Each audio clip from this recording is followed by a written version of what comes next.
The Didact used this composer to create the Prometheans from ancient humans. If he wants to finish the job, he'll have to find it first. Our best bet to stop him is keep him firmly on Requiem.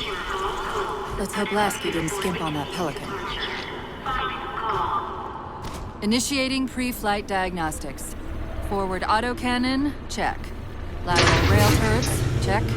Main thrusters, check. Auxiliary boosters, check. All right. Keying engine.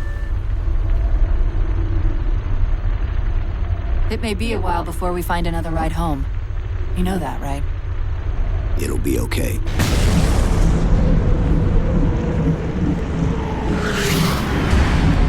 Contact. Didact dead ahead. How do we get inside those shields? Marking 2 of the larger facilities on your HUD. They're acting as traffic control for resources moving to and from the satellite. If we disrupt their communications, I can forge an override code and convince it to lower those defenses.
Tapping into this fire's central net. They're mine. Now to imprison them? What are you doing? I can't resist his Prometheus! Like thunder falls, he imprisoned me! Chief, The ship's online. They're leaving. I'm sorry. I don't know what... Track those liches. We can go across them to get to the Didact ship. Wait, across them? Yes. There are several liches moving in formation towards the Didact ship. We're only going to have one shot at this.